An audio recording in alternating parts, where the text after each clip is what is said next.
Hi learners, இந்த வீடியோவில் நம்ம ஒரு தமிழ் ஸ்டோரியை அப்படியே இங்கிலீஷில் எப்படி ட்ரான்ஸ்லேட் பண்ணி சொல்லலாம் அப்படிங்கிறது ப்ராக்டிஸ் பண்ணுவோம். ஸோ நான் தமிழில் ஒரு ஸ்டோரியை சொல்லும்போது அதை இங்கிலீஷில் எப்படி சொல்லலாம்னு என் கூட சேர்ந்து நீங்களும் ட்ரை பண்ணிக்கிட்டே வாங்க, ஓகேவா? ஸோ இப்போ வீடியோக்குள்ளே போகலாம். வீடியோ பார்த்து முடிச்சுட்டு வீடியோ பிடிச்சிருந்தா ஒரு லைக் பண்ணிவிட்டு நம்ம சேனலை சப்ஸ்கிரைப் பண்ணிக்கோங்க. ஸோ இப்போ ஃபர்ஸ்ட் சென்டென்ஸ் என்னென்னு பார்க்கலாம். முன்பொரு காலத்தில் 4 மாடுகள் காட்டில் ஒன்றாக வாழ்ந்து வந்தன. ஸோ முன்பொரு காலத்தில் 4 மாடுகள் ஒன்றா வாழ்ந்துட்டு வராங்க.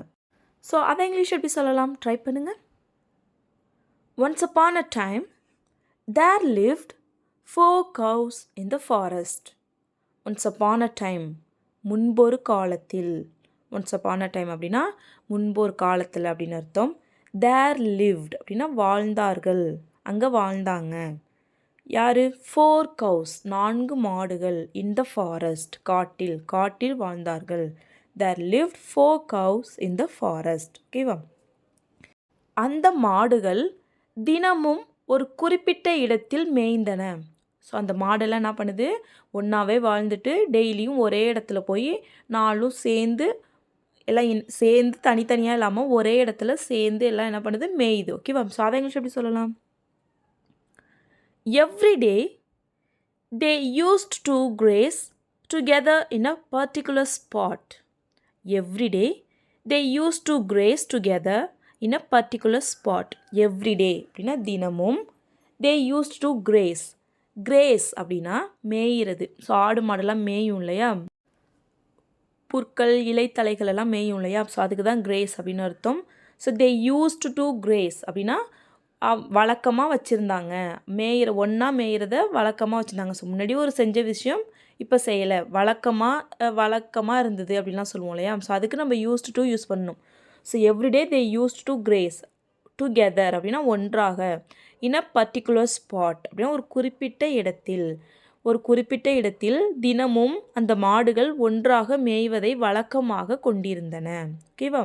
ஸோ இப்படி தான் வரணும். வழக்கமாக இருந்துச்சு அப்படிங்கிறதுக்கு நம்ம யூஸ்டு டு அப்படின்னு யூஸ் பண்ணணும். கிரேஸ் அப்படின்னா மேய்கிறது, டுகெதர் அப்படின்னா இணைந்து ஒன்றாக, இன் அ பர்டிகுலர் ஸ்பாட் அப்படின்னா ஒரு குறிப்பிட்ட இடத்துல. ஓகேவா? ஸோ நெக்ஸ்ட் ஒன், அவர்கள் அனைவரும் நண்பர்களாக இருந்தனர். ஸோ அவங்க எல்லாரும் எப்படி இருந்தாங்க? நண்பர்களாக இருந்தாங்க. ஸோ அதை இங்கிலீஷ் எப்படி சொல்லலாம்? they were all friends. அவங்க எல்லாரும் நண்பர்களாக இருந்தனர். ஏன் வேர் யூஸ் பண்ணியிருக்கோம்? பிகாஸ் இருந்தனர், பாஸ்ட் டென்ஸ் பற்றி பேசுகிறோம். ஸோ அது பாஸ்ட் டென்ஸாக இருந்தாலும் ஏன் வாஸ் யூஸ் பண்ணாமல் வேர் யூஸ் பண்ணியிருக்கோம்? Because the subject is they.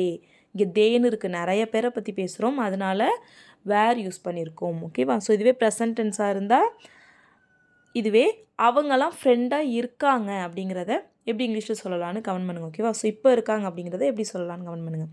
So next sentence என்னென்னு பார்க்கலாம். ஒரு நாள் ஒரு சிங்கம் அந்த மாடுகள் ஒன்றாக மேய்வதை பார்த்தது.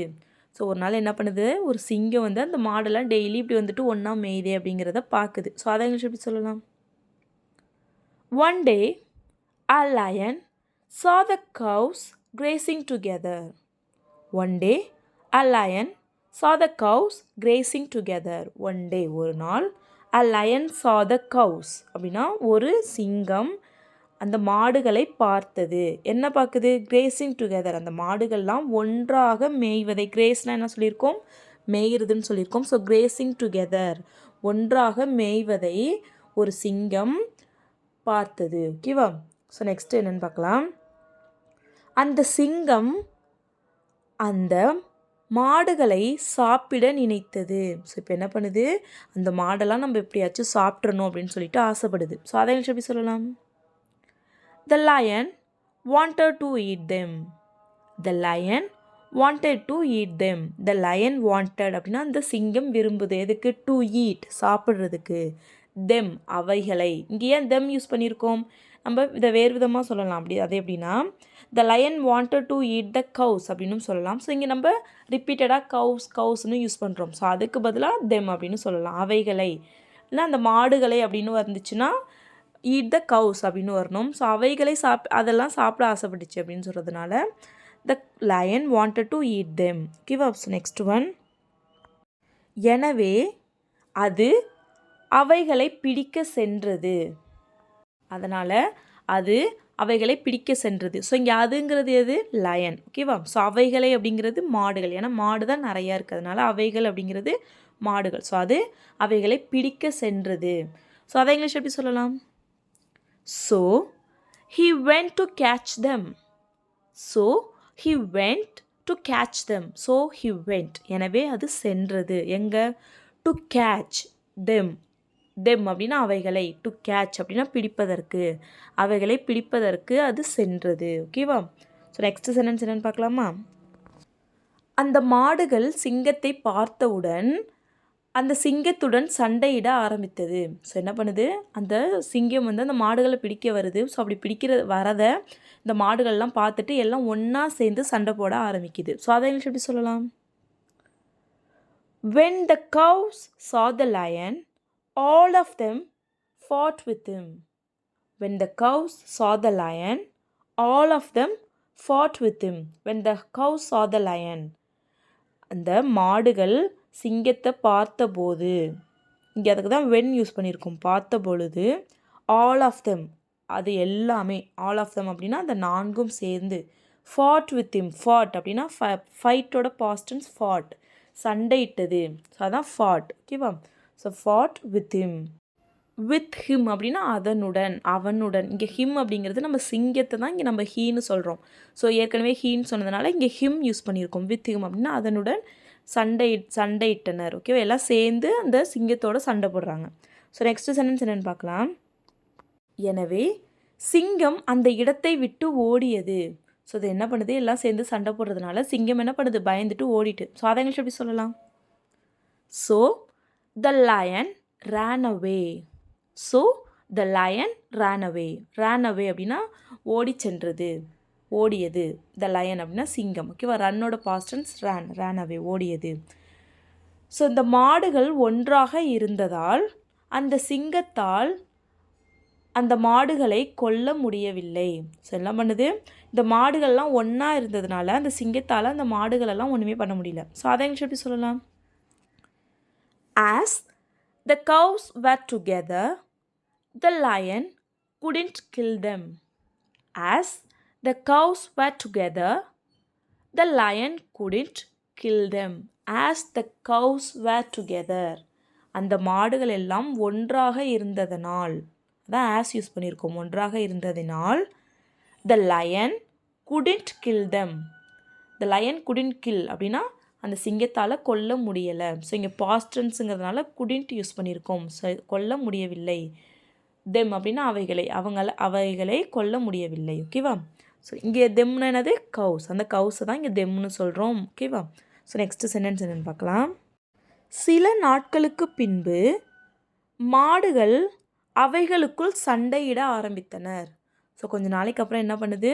இந்த மாடுகள்லாம் அதுங்களுக்குள்ளேயே சண்டை போட ஆரம்பிச்சிச்சு. ஸோ அதை எங்களுக்கு எப்படி சொல்லலாம்? After some days, the cows started quarrel between themselves. After some days, கொஞ்ச நாளைக்கு அப்புறம் the cows started quarreling அப்படின்னா சண்டையிட ஆரம்பித்தது. quarrel அப்படின்னா சண்டை. ஸோ quarreling அப்படின்னா சண்டையிடுதல். started அப்படின்னா ஆரம்பிச்சு, சண்டையிட ஆரம்பித்தது. between themselves அப்படின்னா அவைகளுக்குள்ளே, அவங்களுக்குள்ளேயே சண்டை போட ஆரம்பித்தாங்க. ஓகேவா? So next one. எனவே அவைகள் தனியாக மேய ஆரம்பித்தனர். ஸோ அவங்களுக்குள்ளே சண்டை போட்டதுனால முன்னாடி ஒன்றா மேய்ந்துட்டு இருந்தவங்க இப்போ என்ன பண்ணுறாங்க? தனித்தனியாக மேய ஆரம்பிக்கிறாங்க அந்த மாடுகள் எல்லாம். ஸோ அதை எப்படி சொல்லலாம்? So they started grazing separately. So they started grazing separately. separate அப்படின்னா தனித்தனியாக. they started grazing அப்படின்னா மேய ஆரம்பித்தனர். கிரேஸ் அப்படின்னா மேயிறதுன்னு பார்த்துருக்கோம். ஸோ they started grazing அப்படின்னா மேய ஆரம்பித்தனர். செப்பரேட்லி அப்படின்னா தனித்தனியாக மேய ஆரம்பித்தாங்க. ஓகேவா?